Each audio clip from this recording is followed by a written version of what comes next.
I'm Diego Sanchez, president of HousingWire, and this is 10-Minute Talks.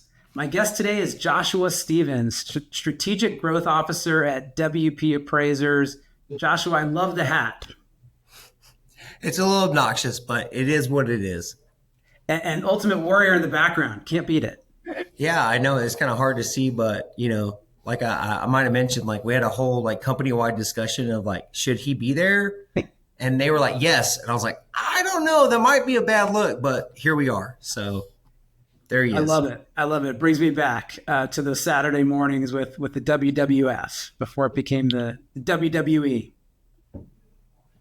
No, for sure. I think that, the Ultimate Warrior, it's not our spirit animal. It's definitely not our rally cry here at WP Appraisers, but in some way it's like the manifestation of like, let's get it, Yeah. Yeah. I love it. Well, before we dive in, would you mind giving a 60-second introduction of yourself and of WP Appraisers? No, for sure. So my name is Joshua Stevens. I started in mortgage lending about 20 years ago and right around 2008 and had this awesome opportunity where like I got to call on 60-day delinquent loans and ask them to come and make sure that they paid on their mortgage. I very quickly realized that that was not for me, that I didn't feel like, being an enforcer with a bat and threatening people to, make their payments and lose their house was a good opportunity for me. So I moved into sales and other, avenues. Since then, WP Appraisers, we started this company in 2016 is when it was incorporated. We're about a staff of 35. We do a few hundred appraisals throughout every single week throughout North, Central, and Southeast Texas. So that's like DFW, Austin, and Houston. In the last couple of years, we've graduated 17 appraisers from trainees to certified residential appraisers, while also meeting some high quality control standards. And so our firm, we all met each other in recovery. So like if you're trying to come here to impress people, the bar is like super low because we essentially all met each other when it was like, hey, there has to be a better way to do this. We're all working like 60, 70, 80-hour work weeks. We're traveling 24/7. We're appraising on the weekends and the evenings. There just has to be a better way. And so this idea of like, how do we provide a career trajectory? So it's not just like, getting certified and then it stops, which happens in the industry, whether you get an MAI or SARA.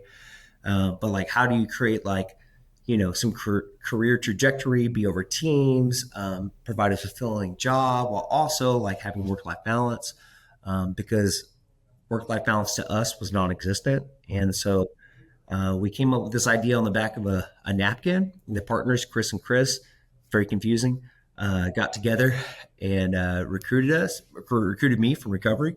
And, since then, I would say like you have to be a masochist to be in the appraisal industry. You got to enjoy the pain for sure.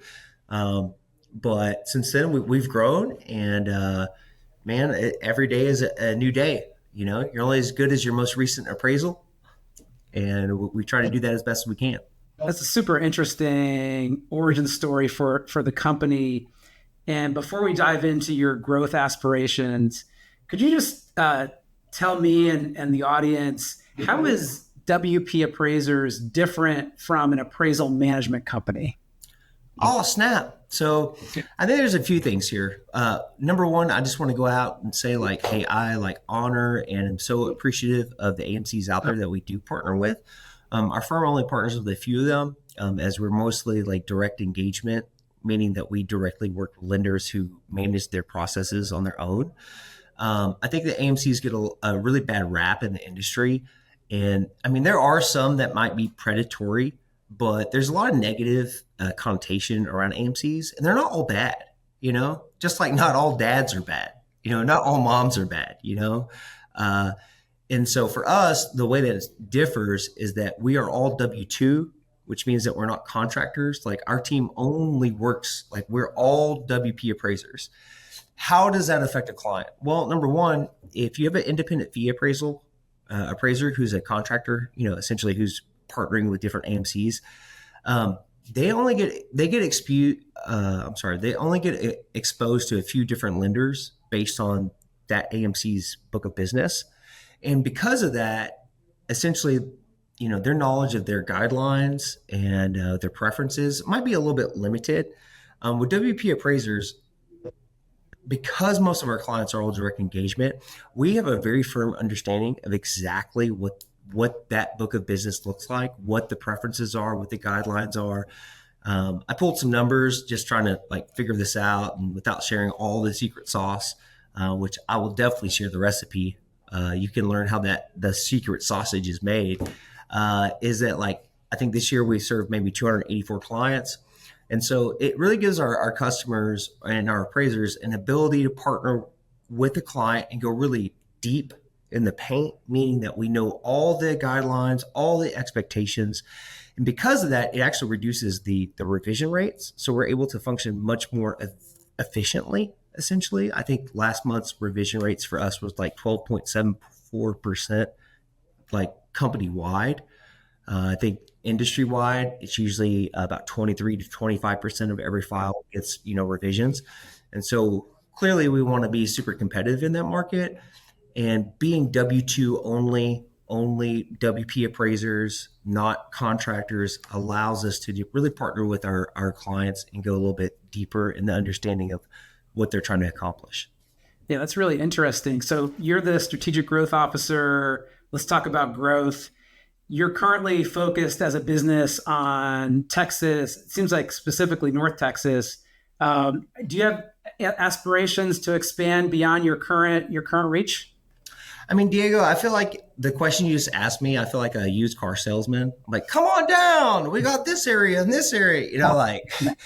I mean, do I have aspirations? Yeah. I mean, clearly we're ambitious, but the harsh reality is that the model in the industry typically is, if you're an AMC or even a firm, there's a few national firms, and what they do is they assimilate smaller mom and pop shops and try to force them into their processes, which may do well, may not do well, and try to create a consistent product. Well, that's one part of the equation. The other part of the equation is leadership. How can you lead a team of 100 plus appraisers with no management, no senior leadership?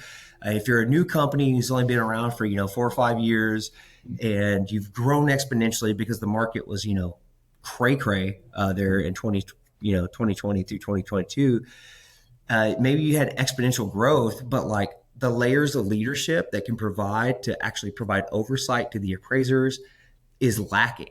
And so for us, our number one, Diego, honestly, our number one contributing limiting factor to growth has always been leadership.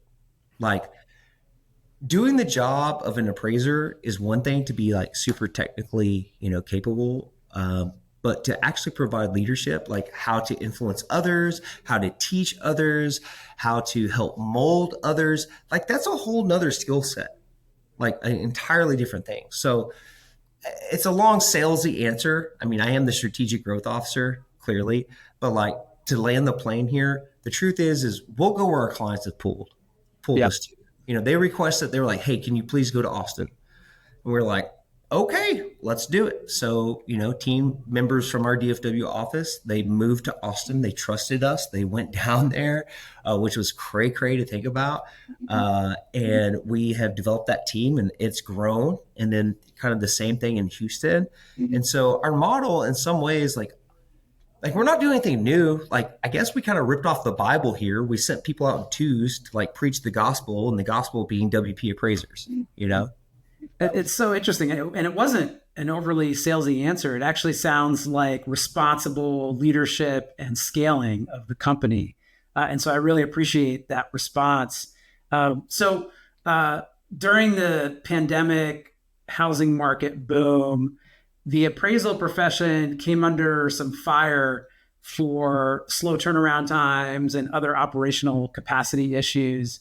What has WP Appraisers done to speed up your turnaround times so you can address your clients better during the next housing market boom, which is probably, or hopefully, just around the corner? Yeah, I hope so. And Diego, like, I know we had like, had some like Twitter fingers, LinkedIn fingers back and forth, and you invited me on here. So thank you so much for that. That was like so honorable of you to give me a platform and to talk about this. I'm super passionate about it. The truth is, regardless of like technology and the age of appraisers, who dictates the market? The market. Okay. So like, this idea that and I've heard it a lot, and I used to preach it as well, like just come alongside you as a brother.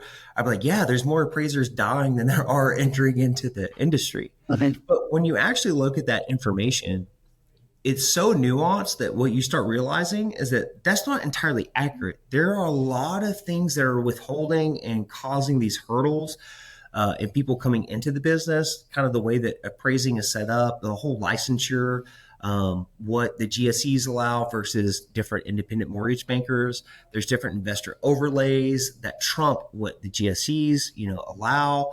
And that creates this very narrow scope of trainee participation. Yeah. So that's like one part of the problem. The other part of the problem is that, people will say old people don't like technology. They don't embrace technology. Here, we don't necessarily old people. We use coded language. We say wisdom, those with wisdom, right? Yeah, sure.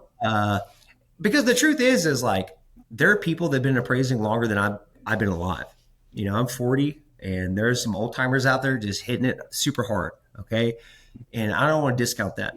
But if the market demands a 3-day turnaround time, then the 80-year-old appraiser who's been out there hustling, okay, who's doing like moonlighting in his sunset career years, who's just doing it, on the side, they have to adapt to the new current technology because they cannot meet a 3-day turnaround time doing it the old school way.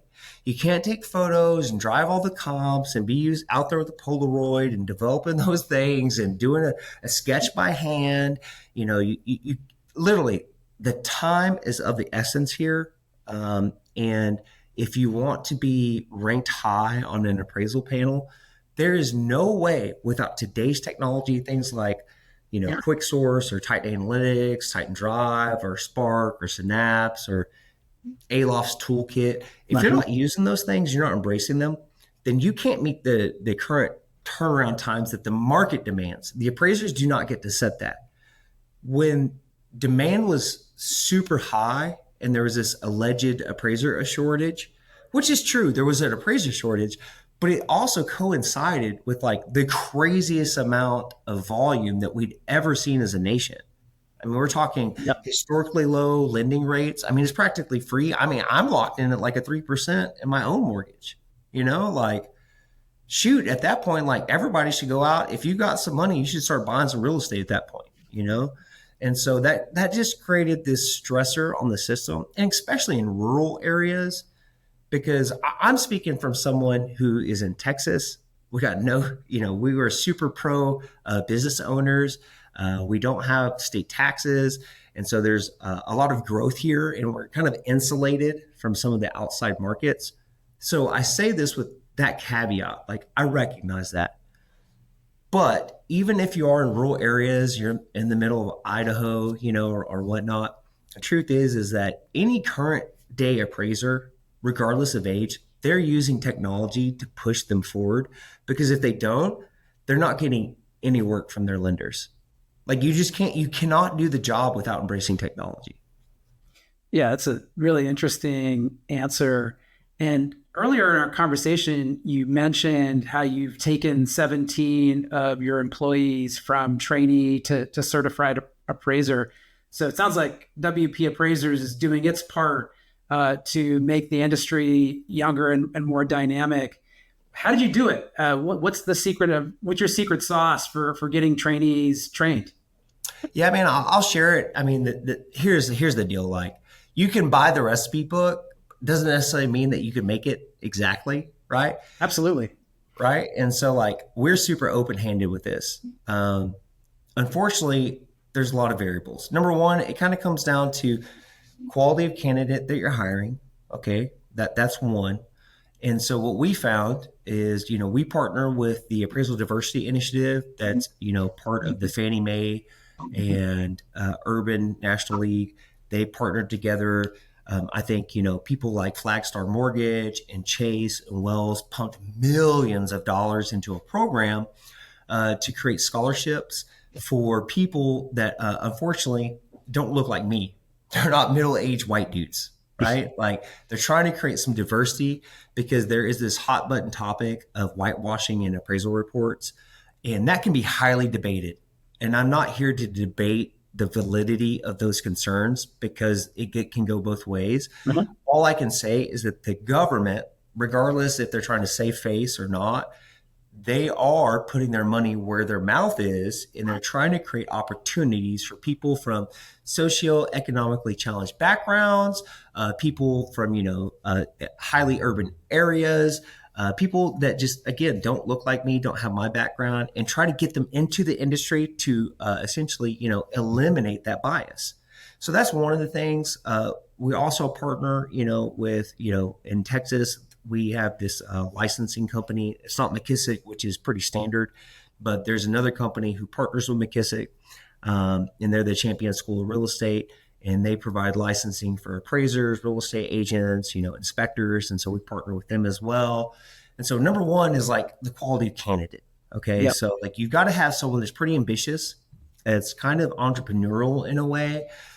Someone who is good with people, because you're going to be like, talking to a little old lady at her house, and she's like, "Hey, man, like I replaced my light bulbs," and internally you're like, "That's not going to add value," but externally you're like, "Awesome, do you have the receipts?" Like you're trying to create an experience for them Yep. to give them confidence. So that's like just a high level. The other thing on that is that scaling the appraisal process, it's god dang impossible, okay, because of the nuance in every property. So what we did is we created our own online training platform. We created a pod structure as well, and so our trainees are placed with other licensed and certified appraisers, usually about 5 other people, and they sit on a pod. Our model is different than maybe a staff appraiser who works for an AMC or other national firms, in that we actually have like physical locations. So all of our appraisers come into the office together. Hmm. What we found is that helps expedite the learning process and the learning curve. Because if I was like, "Diego, what's going on with this lender?" Yep. You'd probably be like, "Oh man, I read this." You'd be able to tell me immediately, right? It's like a real apprenticeship.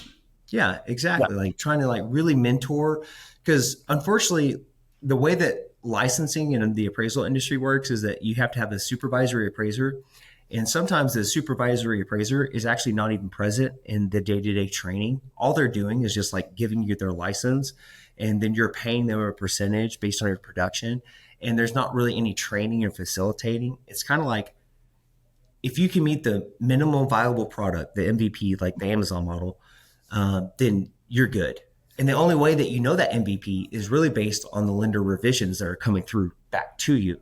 And the supervisory appraiser may only get involved once he feels or she feels that their license is on the line because of what's going on.